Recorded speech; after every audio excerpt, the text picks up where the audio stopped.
What if I told you that everything you think you know about making a difference is wrong? What if the biggest changes don't start with grand plans or a lot of money? They start with something small, something you might walk right past every single day. Today, May 10th, 2026, I want to share a story that will make you rethink everything.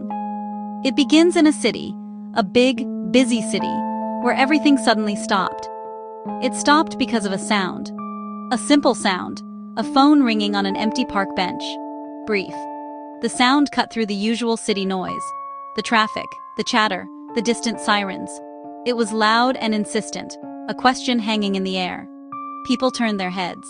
They looked at the bench, then at each other. Who would leave a phone just sitting there? It felt out of place, like a mystery waiting to be solved. But no one moved. Everyone a spectator in their own lives. They were busy. They were late. They were wrapped up in their own worlds. The phone kept ringing, a lonely call in a crowd. Then a young woman walked by. She was focused on her destination, her mind already at the meeting she was late for. But the sound pulled her out of her rush. It was a magnet. She saw the phone, and a flicker of curiosity stopped her in her tracks. It's a feeling we all know, that little nudge from the universe that says, pay attention. She hesitated. Her mind told her to keep walking, that it was none of her business, that it was probably just trouble. But her heart told her something else entirely. So she did what no one else had done. She took a breath. She walked over to the bench, and with a hand that trembled just a little, she picked up the phone. She looked at the screen, an unknown number flashing. All the reasons to ignore it flooded her mind, but she pushed them away. She pressed the green button. She held the phone to her ear, the sounds of the city fading into the background. And she said the one word that would change not just her day, but her entire life. "Hello?" she said, her voice quiet but clear. The voice on the other end was not what she expected. It was small. It was fragile. It sounded like a whisper trying to fight its way through a storm. The voice was filled with a fear so real, she could almost feel it through the phone. "Please, help me." The young woman's heart did a little flip. She looked around, trying to find the source. The park looked unchanged, full of people walking by. People lost in their own thoughts, none appearing distressed. She gripped the phone tighter. Her knuckles went white. This was real. This was happening right now. She had to stay calm, for herself and for the person on the other end. "Who is this?" she asked, voice gentle. The reply came back shaky. "My name is Sam. I am lost. I have no money. I do not know where to go." The picture was complete vulnerability. A young person, alone, adrift in a massive, uncaring city. She glanced at her watch. She had 5 minutes. 5 minutes before she'd be undeniably late for a very important meeting. Her sensible mind screamed to, hang up, give the phone to the police, walk away and forget it ever happened. Most people would. We see this all the time, don't we? We see people who need help and tell ourselves someone else will step in. We tell ourselves we don't have the time. But she didn't hang up. She stood frozen on the sidewalk and listened. Her heart pounded like a drum. She felt the pull, that deep human instinct to connect, to help, to reach out a hand to someone who is falling. She breathed in and made a choice. The meeting could wait. Her boss might be angry, but this mattered more. This felt like a moment that truly mattered. She pushed the excuses away and focused on the small, scared voice. She was no longer a person running late. She was a lifeline. Her mind shifted from panic to purpose. She started asking questions, keeping her tone soft and reassuring. "Where are you, Sam? Can you describe what you see?" Sam answered in short, broken sentences. The story came out in pieces. Sam was only 16, a teenager, had run away from a home that was no longer safe, had nothing but a small backpack with a few clothes, a dying phone. The signal was weak, crackling in and out. Sam was in a part of the city the woman didn't know well, a place she usually avoided. The situation felt bigger and more complicated with every word. Time was running out. The woman knew she had to act quickly and wisely. Her own plans for the day vanished. A new plan began to form, centered on this stranger, this child. First, she told Sam to stay put. Then she did something simple. She walked into a nearby cafe, bought a bottle of water, bought a warm pastry, knowing Sam must be hungry and thirsty. This small act grounded her, gave her a first step. Using the map on her phone, she guided Sam, street by street, towards a busier, safer area. They finally met under the bright lights of a main street. Sam was just a kid, with wide, frightened eyes. The woman didn't hesitate. She led Sam to the nearest police station, walked in and stayed. She explained calmly. The officers were kind, patient. They made some calls, found a youth shelter with an open bed. The tears finally came as safety sank in, not fear anymore, but relief.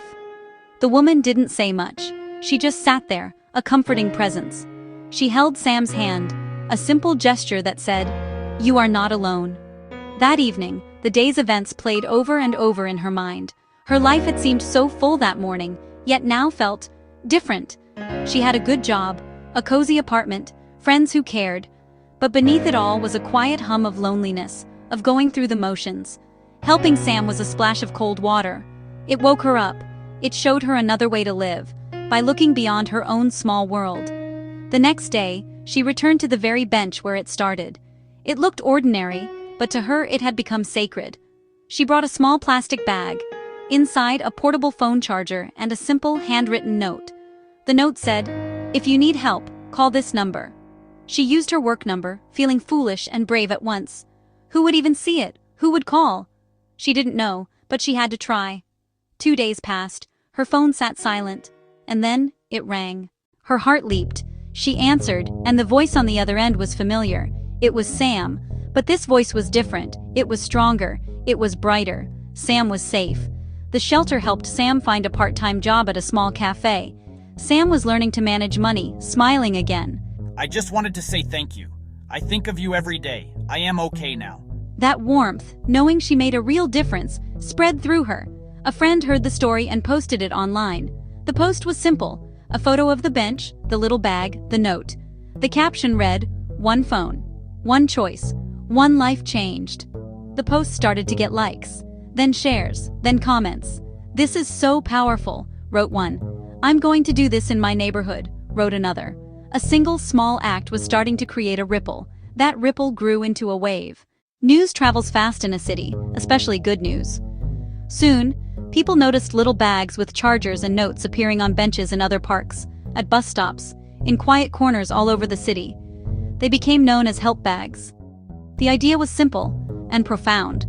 A teacher made it a class project, teaching kids to listen with compassion, what to do if someone says, "I am lost." The story took on a life of its own. A local radio show invited her. She was nervous, but spoke from the heart, not about being a hero, but about being human, about listening.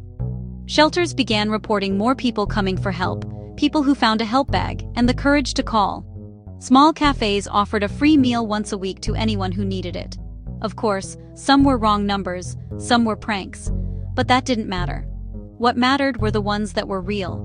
The mother finding safety for her kids, the elderly man guided home, the teen who just needed someone to listen. She and Sam met often, walking the park where it began. They had become friends, forever connected by a single call. The change wasn't a magic wand. It didn't erase hunger or loneliness. But something shifted. A light had been turned on. People began looking up from their phones, noticing each other more. One small, intentional choice can create a chain reaction of kindness. It moves slowly, but it moves. It connects people. It reminds us we're in this together. A student made a short film, the bench, the note, the faces, ending with, "What would you do?" It went viral. She and Sam sat under bright lights, speaking with simple honesty. Some were cynical, called it a fluke, even staged. She didn't let it touch her. She knew what was true. The truth was simple. She picked up a phone. A voice asked for help. She chose to listen. That was it. Listening cost her nothing but a little bit of her time. That time paid dividends of hope and connection beyond any price. Our cities, our towns, our lives are filled with so many voices. Some are loud and demanding, but so many others are quiet. They are whispers. They are like a phone ringing on an empty bench, easy to walk past, easy to dismiss. We don't always hear them. We don't always choose to answer. But this story shows what can happen when we do.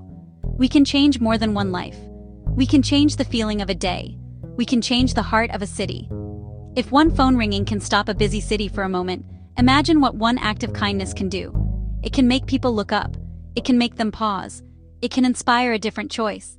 The next time you see something out of place, the next time you hear a soft voice asking for help, remember this story.